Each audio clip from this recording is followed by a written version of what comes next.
हाउसमा हाम्रो कुनै एउटा प्लानेट बसेको छ त्यसले कस्तो खालको रिजल्ट दिन्छ त? त्यो हाउसमा बसेको त्यो प्लानेटले के कसरी काम गरिराखेको छ यो कुरा हामी व्यावहारिक रूपमा बुझ्नेछौँ। व्यावहारिक रूपमा कसरी बुझ्नेछौँ भन्दा जस्तो मानौँ हाम्रो सूर्य पहिलो घरमा बसेको छ, लग्नमा छ। लग्नमा बसेको सूर्यले अब के कस्तो खालको भूमिका निर्वाह गर्छ त?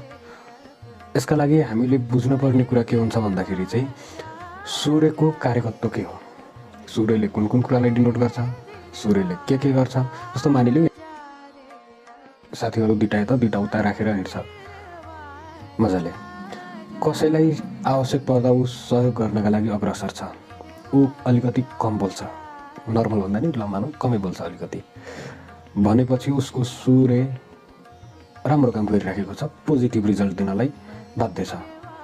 यो लिडरको क्वालिटी हो। यही ठाउँमा ऊ साथीभाइहरूलाई सहयोग गर्नुको साटो साथीभाइहरूबाट सहयोग लिन्छ। ऊ बाहिर जाँदा एक्लो जान डराउने भएर साथीहरूको सपोर्ट लिएर जान्छ भने उसको सूर्य कमजोर छ। ऊ धेरै बोल्छ, उसको सूर्य कमजोर हो, यसले नकारात्मक असर पार्छ।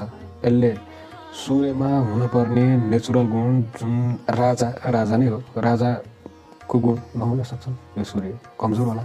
यो सूर्य कमजोर छ छैन भन्ने कुरा भेरिफाई गर्नका लागि हामी उक्त व्यक्तिको पिताको जीवन हेर्न सक्छौँ, उहाँको जीवन एक्चुअलमा कस्तो रह्यो त खास ओभरअल।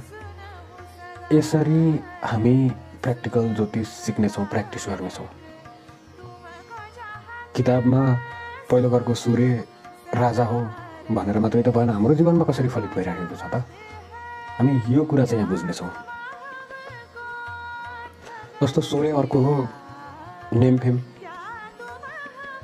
सूर्य नेमफेम मात्रै होइन, सूर्य डिफेम पनि हो। अब यो सूर्यले नाम दिन्छ कि बदनाम दिन्छ यो कुरा पनि हामी यसरी बुझ्न सक्छौँ। यहीँबाट धेरै कुराहरू केही पनि नहेरेर, न नक्षत्र न अरू कुनै कसैको कनेक्सन न केही, सामान्यतया आफ्ना आदत बानी र आफूलाई हेरेर मेरो सूर्य, मेरो कुण्डलीमा भएको सूर्य कस्तो छ त यो कुरा हामी आफ्नै स्वभाव, आफ्नो एटिट्युड, आफ्नो परिवार यति हेरेर चाहिँ हामी प्रेडिक्ट गर्न सक्छौँ र यसलाई सुधार्न पर्ने के हो हामी यहाँनिर सुधार्न पनि सक्छौँ। सुधार्न पर्ने कुराहरू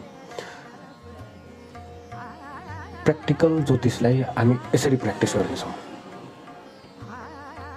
रट्टा मारेर होइन, किताबी ज्ञान होइन, हाम्रो व्यावहारिक जीवन, हाम्रो दैनिकी, हाम्रो सराउन्डिङ हेरेर हामी यो ज्योतिषलाई चाहिँ प्र्याक्टिस गर्नेछौँ। यही नै हो प्र्याक्टिकल ज्योतिष।